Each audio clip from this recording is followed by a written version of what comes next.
ini memang sebuah pertanyaan yang saya pikir sangat logis ya, sangat logis.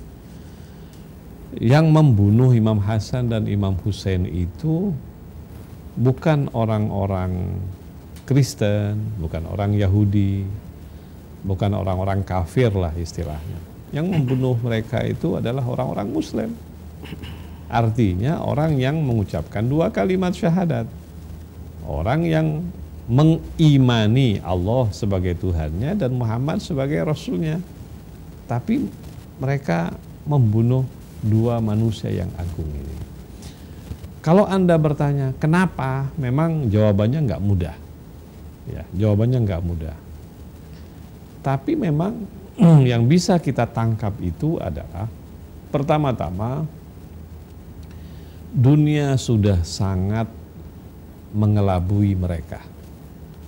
Contohnya misalnya orang yang membunuh Imam Husain. Siapa? Yazid bin Muawiyah, khalifah yang ada pada waktu itu.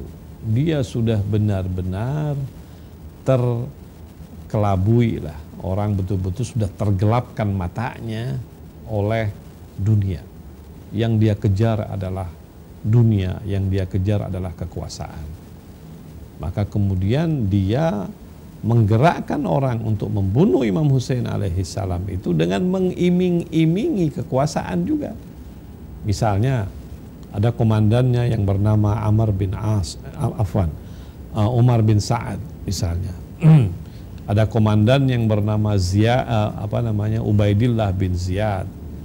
Ada komandan yang bernama misalnya Shimir dan beberapa yang lainnya. Itu semuanya betul-betul mengejar yang namanya kepentingan-kepentingan dunia. Nah, jadi memang kepentingan dunia ini bisa mengalahkan iman orang.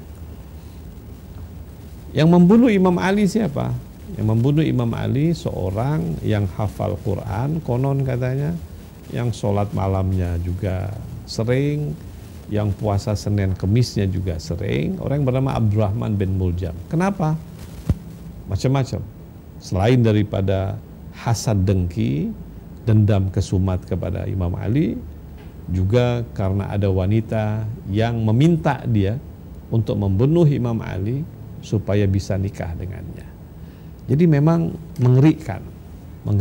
Karena itu mengetahui saja bahwa cinta kepada keluarga Nabi wajib, cinta kepada Nabi wajib, cinta kepada Allah wajib. Mengetahui saja itu tidaklah cukup.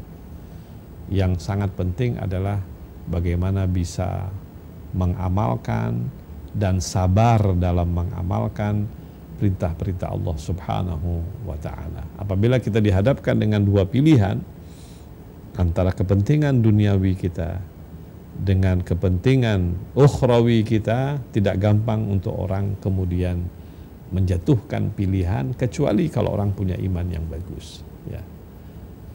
Saya bisa bayangkan misalnya sekiranya kita hidup di zaman itu, misalnya kita hidup di zaman Sayyidah Fatimah misalnya, apakah kita akan berpihak kepada Sayyidah Fatimah atau kita akan berpihak kepada orang yang memusuhi Sayyidah Fatimah?